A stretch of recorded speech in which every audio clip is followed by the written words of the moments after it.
友们，大家好。这次从国外回来，我发现与11月初我离开中国的时候相比，有个很大的变化，那就是我们对面邻居房子的墙上有政府刷的标语“禁绝毒品，人人有责”，表明政府呢打击毒品的决心非常的强。另外，我发现在我们广西一些电视台的节目当中呢，有向各学校宣传毒品有害的这种节目。我发现就是中国啊，在对待毒品方面确实呢非常的积极，加以禁止打击，我觉得这是非常好的现象。所以呢，今天我们以这个为话题展开一下啊。现在呢，我离开我们家，然后呢，在我们村走一走，因为我想到一个我认为比较合适的外景地去拍，给大家拍一些我觉得比较好看的一些背景啊，给大家养养眼也有好处。否则，如果老是看见单调的背景，也没什么意思啊。反正现在春天来了，我觉得到处都春意盎然啊，让人特别心旷神怡。所以我也想与大家一起分享咱们自然的美景，毫不修饰这种自然啊。大家也可以看到，现在农村人盖的房子其实也非常的不错。当然，我们这里广西属于比较贫困的地区，赶不上江浙啊，也赶不上广东那一带。不过相对来说，虽然现在也有一些村民啊觉得生活并不宽裕，但是呢，比20年前或是30年前比起来，真的是一个天一个地。跟我交谈过的大部分村民啊，就是对现在的生活相对来说感到非常满意，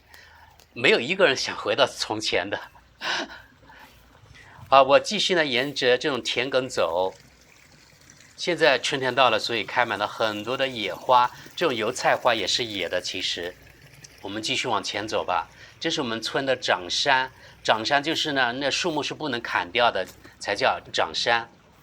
不过现在一般来说，谁也不会去砍那个长山的那个柴火，因为做饭呢，不是用液化气呢，就是用电。一般来说，用电的比较多。这种小花其实是一种绿肥。这是一个我们当地的一个自然的井，它是从岩石里面出来的，这水质应该是不错的。以前的没有自来水的时候，半村的人都来这里挑水吃，现在没有人来了，所以那个井现在不是特别的好了啊。现在看到非常不养眼的东西了，这是我们村一个堆垃圾的地方。我觉得我要抽一个时间呢，到我们村里啊去反映一下，然后呢，我想到县里去反映一下，就是我们先看看怎么处理这些生活垃圾。我觉得像这样不是个办法，非常呢有耐观瞻。另外一个呢，也污染环境，特别是水源，对不对？因为刚才看到下面这流水啊，对下游来说可能就是它饮水的水源。如果是乱丢垃圾进去，就是污染了这饮用水，所以我觉得非常的不好，要亟待解决这个问题。这些都是我们村的生活的垃圾，集中拉来这里，到时呢一把火把它烧掉。我以前也告诉过大家，目前我们老家它处理垃圾就这样的原始的方式，现在还算好了，集中处理垃圾，以前连这个都没有。就是以前各家各户呢自己负责垃圾，所以到处乱丢。最后快去上午了啊！去喝一下子啊！啊，不喝不喝。现在稍微来说算一个进步了啊！而且我们村还有一个人专门去运这种垃圾的，到各家各户去，然后在这里集中处理掉。我问了一下，这个人呢，他每个月大概有800-900块钱。每天可能工作时间大概就是3-4小时左右，据说啊，具体我也不知道。而且他是一个贫困户，相当于有照顾性质的。如果真的这样的话，还算不错啊，扶助一些贫困的人。大家看到这橘子都不要了，我反正感到很可惜。不过是因为没有价钱啊，所以很多村民宁愿到外地去打工，比如说到广东那边去，也不愿在家干农活了。朋友们，大家好，我今天又来到我们村的外景地，这里离我们家直线距离大概是400米，我从这里都可以看得见我们家的楼顶。这块油菜花不知道是我们村哪个人的，我觉得配上后面的背景特别漂亮，所以呢，我就坐在这里跟大家说说话，也与大家一起分享这个美景。春天，我觉得在我们老家这里实在太漂亮了。今天我们说的话题是毒品。从前面我给大家呈现的画面可以知道，我们家对面的那个邻居，他的墙上呢有政府刷出的标语，就是打击毒品犯罪、禁毒的。可以说啊，我们中国对毒品是零容忍，真的是零容忍。我觉得与中国这近代屈辱史有非常大的关系。中国近代史确实有一段非常屈辱的历史。英国这个战争分子，又加上世界最大的鸦片贩子，用鸦片把中国打趴下去。因为鸦片，中国不仅丢失了领土，比如说割让香港，而且因为2次鸦片战争，中国被迫赔款几万亿银两。所以说啊，英国这个战争分子，这个鸦片贩子，从中国人身上吸了很多的血汗。这个历史咱们不能忘记。关于毒品这个话题，我阐明我的观点，我是非常反对的啊。欧美国家，特别是白人为主这些文化的国家，因为他们自己有不光彩这个殖民历史，以及不光彩这种鸦片战争的历史，他们自己的国家在过去没有饱受毒品的危害，所以相对来说，他们对毒品比较开放。比如说德国，去年也就是2022年10月26日，通过了一项大麻合法化的提案。从2023年开始，进行为期4年的试验，就是大麻合法化。每个人最多可以拥有30克大麻，还有它规定的比较细，就是说每个人在家里面或是在你自己的花园、你自己房间里面也可以培育这个大麻这种植物。根据这个提案，每个在德国的成人最多可以自己栽培3颗这种大麻，最多啊。我觉得要控制每个人真的不超过3颗，不可能，因为呢这个工作量太大，德国政府也没有钱雇佣那么多的员工或者是临时工吧，去挨家挨户去检查你的花园啊、你的房间里面是不是你的栽培没有超过3颗，肯定不可能，这个工作量太大了。因为德国它的国库是亏空的，而且政府很多债务，不可能再举债去，比如说雇佣临时工去挨家挨户，刚才说了去查，绝对不可能。我觉得在哪里的人类都一样，都是自私的啊，没有政府严苛的法律，我觉得这种东西啊不能禁止。所以说，一旦在德国实行这个大麻合法化，我认为这个后果还是相当严重的。虽然在德国这个大麻它是属于很轻的那种毒品，但是一旦一个人涉足了这方面之后，他可能从轻的开始，然后呢一步加深，对不对？现在德国，我的朋友圈里面真的有不少人，他们早已吸食这大麻了。就是之前还非法的时候，反正在德国这种东西啊，这种大麻很容易搞到，还有那种所谓的硬毒品也容易搞到，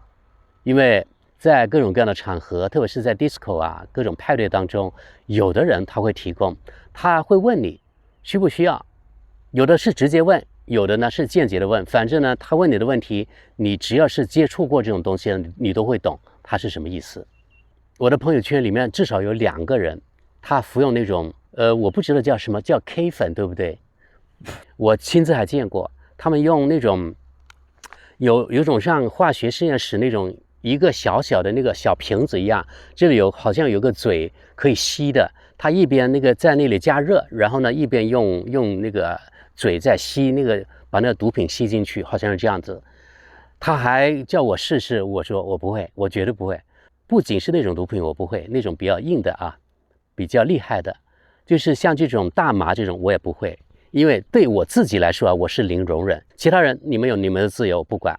而我呢，我要考虑我自己的健康，因为我见过这方面，还有电视报道太多了，不仅是德国的那种纪录片，还有中国很多那种禁毒的宣传片。我觉得看上去那些人，特别是那种吸了几年的那种，真的更不像人，就像行尸走肉，对不对？记得呢，在网上，在 YouTube 上呢，有专门的频道，就拍美国费城有一条街的，那个叫做 Kingston 还是什么，还是 Kingdom 那个大道那条，专门是那种 zombie， 就是德语词、英语词叫 zombie， 汉语的意思就是行尸走肉的意思吧。那些人在吸食了毒品之后，就是已经对毒品形成了很强的依赖之后，他们人生的最后阶段，就是呢在那里直接死掉了。西方所谓的自由社会，目前的大的趋势就是呢，这种轻毒品合法化，大麻，对不对？在加拿大、美国很多州，还有现在欧洲一些国家，加上现在德国也都合法化。而德国从2023年开始，刚才我前面说了，进行为期4年的试验。虽然说试验，我觉得肯定会延长。那为什么西方国家它会大麻合法化呢？我觉得主要是2个原因，我是分析啊，不知道对不对。第一个，我们知道这西方所谓的选举制的政府，他们的那个国库亏空，这个政府的债务越来越多，那么为了创收怎么办呢？一个是提高香烟的价格，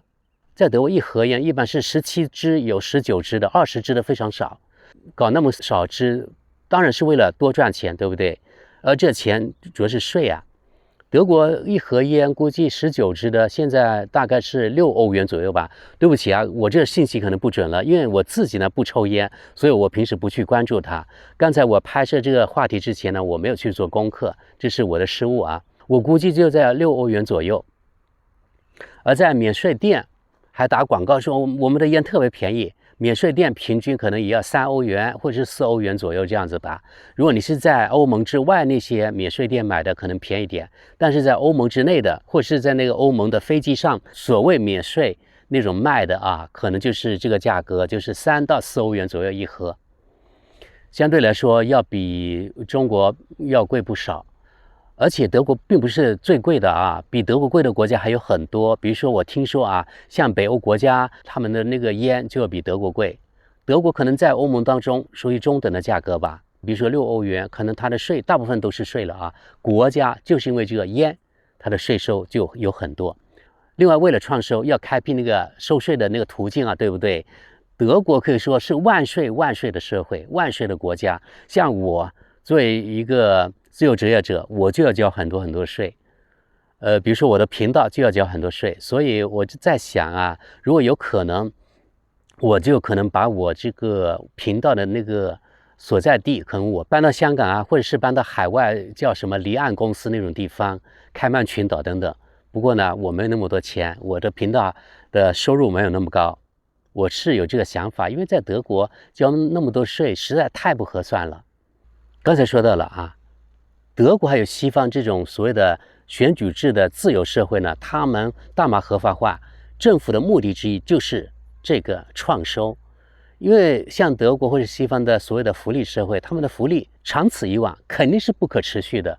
因为太贵了。因为选举啊，每次呢政客都要开很多空头支票，那你要兑现怎么办？反正呢，政客在西方这种选举制的社会，他是不担责的，那怎么办呢？为了兑现自己的承诺，只能是多借债了，对不对啊？债务越多，那每个国民到时他的负担就越来越高。像那个传销的社会，要滚雪球一样也要滚下去，对不对？到某一天没有人接那个球了，那这个戏就不能玩下去了。咱们回到现在德国大麻合法化这个话题，第二个原因，我觉得呢是西方这种体制啊，或者是西方这个精英。为了愚民，为了控制他们的选民，为了使他们的选民呢更加好糊弄，所以呢要让这些选民愚昧化，这也是个原因。我认为就像他们的媒体一个劲给他们的选民洗脑一样，而且他们的消息来源也是非常单一的，就是西方那几个新闻社，来来去去就是那几个，比如说什么路透社呀，还有什么 BBC 啊这种啊，还有德新社等等。反正就是他们自己几个新闻来源，甚至有可能德新社有很多消息来源也是从比如说路透社购买的。所以你可以看到啊，在德国的媒体上面，可能西方国家也大同小异，他们的报道风格还有他们的报告内容啊，几乎大同小异，就这个原因。所以这样他们可以说统一呢，给他们的选民洗脑、愚昧化，让他们呢更加好糊弄。这样这个选举的把戏才能玩下去啊，对不对？所以我说啊，这个德国大麻合法化肯定主要就是这2个原因。如果是深入了西方社会，比如说你去了北美，你去了欧洲，你就可以知道他们整个社会是相当颓废的，就是那种社会的负能量要比正能量还要更大。就整个社会呢没有一种上进那种风气。我不知道你们同不同意我的观点，特别是在海外时间比较长的朋友们，它整个媒体都是一种负面那种能量在笼罩着，整个社会也一样。德国的社会是比较喜欢抱怨的，比如说今天天气好了，然后呢过了2天就抱怨了啊，你看今天多干燥呀，没有雨水啊，怎么样。然后如果是下多雨了，就说啊今天雨水怎么那么多啊。然后天气如果特别暖和了，德国很多人会抱怨，你看那么热，这全球变暖了等等，太冷了又说太冷了，反正呢都有抱怨。德国人永远是抱怨天气的，听说在英国也差不多，是不是这种欧洲或者是欧美国家通病我不知道，反正德国人最爱抱怨的就是天气，因为呢抱怨天气是政治正确，不得罪谁呀，对吧？天气嘛谁都可以说2句，但是如果你说到政治方面的话题，有的党派观点不一样，三观不太一样的，你不可能乱说，对吧？而且还有政治正确，有些话你根本就不能说。抱怨天气永远是没有任何的风险的，这点呢跟我们中国也很不一样，对不对？在中国谁在乎那个天气啊，对不对呀？刚才说了啊，在西方整个社会相当颓废，而在我们中国呢，我觉得我回国来，我的感受就是整个社会有一种积极向上的气氛，与西方国家完全相反。所以说像德国媒体呢就是形容中国这社会呢就是被政府压制啊，就是幸福感不高。但是我回国我没有这个感觉，即使在我们村很穷的人，他也不会因为下顿没有吃而发愁啊。反正在我周围我没有见过谁挨饿的，就是说他们没有这方面的压力。他们比较忧虑的可能就是说我有小孩，但是呢我没有门路，没有那个钱，没有赞助费送我的小孩去那个学校去读书。另外呢比较担忧的在我们中国，像我们农村啊，就是怕生了大病他没有钱去治，可能这2个担忧比较多。但是总体来说我觉得如果你跟旁边的村民交流的话，他们相对来说还是比较乐观的。他们觉得生活呢虽然这几年比较艰难，因为这疫情嘛，但是相对来说很多人一谈到要他们对比过去，每一个人都说哎呀现在太好了，怎么样，现在生活太方便了，你看出门这个交通又方便，每家都有车了。现在反正呢我交谈过的人没有说想回到过去的，真的现在的生活他们说太好了。当然也有些人抱怨，比如说有的村干部啊怎么腐败啊。哎呀我觉得可能在每个社会呢都有人抱怨嘛，腐败真的是度而不绝。我们现在回到中国对毒品的零容忍，因为中国这宣传的禁毒特别的到位，所以呢大多数人呢对毒品是非常小心的啊，也比较警觉。可是呢中国14亿人啊，总有几颗老鼠屎打坏一锅汤，对不对？我觉得特别要说一说有些非常天真的女同胞，因为在过去啊我也读到这方面的报道，就是说有些非常天真的傻帽的那些女人或者是女孩，她们有崇洋媚外这种心理，然后呢有些老外甚至在网上说要交男女朋友。非洲尼日利亚的那里骗子比较多，还有加纳的骗子也比较多，他们通过网上然后呢跟你套近乎，那些崇洋媚外那些女的啊，然后头脑特别简单的，从来没有出过国的，把外国凡是听说外国那个词总是想象得比中国好，外国就像天堂一样，这些女的特别容易受骗上当。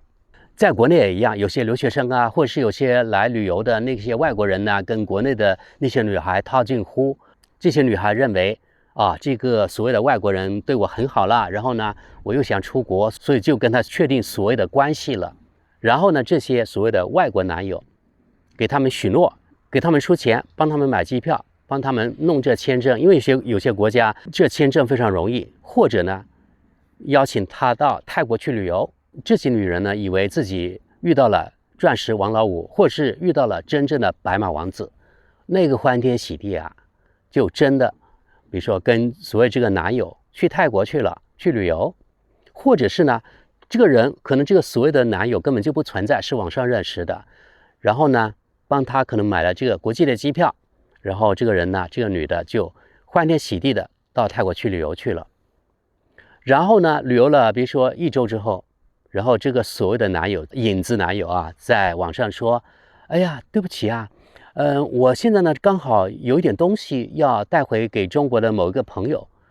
正好你是中国人对吧？你帮我带回去，然后呢交给那个人就可以了。他到时呢可以去中国的机场去接你。”这个女人呢没有想什么，以为啊这个男友那么好，那我可以帮他带一点无所谓啊，不就是10-20公斤行李箱吗？到这一步那就危险了啊！这个女人傻不拉几的女人啊，什么都不懂，然后呢提着这行李箱到机场去，那边的安检可能没有那么严格，然后呢到了中国的海关，人家中国海关肯定明白这个套路，对不对？一查就准，然后把这个女的拿去那个问话，问这个女的，你的这行李箱里面是什么东西？然后那个女的说，是帮一个朋友带的行李箱，是一些行李啊，或是什么什么东西。然后一打开，傻眼了，几十公斤的毒品。我们知道在中国你带的毒品超过了多少克，可能就是20克左右吧，就是死罪，何况你几十公斤，对不对？然后呢那个海关的人对这个女的一说，那个女的现在才知道被骗了，被别人利用来人肉带那个毒品，可是现在一切都为时已晚。像这样的例子很多，最后呢不仅是过铁窗的生活，而且呢是咔嚓完蛋，一生你看才20岁20多岁，一生就这样泡汤了。像这样的例子特别多，我们可以看到一搜在网上，不仅是一条啊，很多条新闻。不过我相信啊，咱们这个频道绝大多数网友肯定都是有经验的人，都是聪明人，绝对不会犯这样的错误。不过呢，我还是提醒大家，可能你们的朋友圈有这样的恨国党的人，崇洋媚外的人，以为外国都是呢那个钱都是掉在地上没人捡的那种。你可以告诉他们，一定不能够胡乱的相信所谓的外国人怎么样，或者是外国的男友，否则大好的青春就这样葬送了，太可惜了。好了，朋友们，今天我想从德国大麻合法化这个话题呢，引申这个关于毒品这个话题。我希望呢，我们华人、中国人，不管是在国内还是在海外的，对毒品呢，大家还是小心一点，能不接触就不要去接触，也不要去试，因为这个试并不是好玩的啊。最后，我祝大家有个健康的身体，有个美好的未来。那谢谢大家，我们下期见。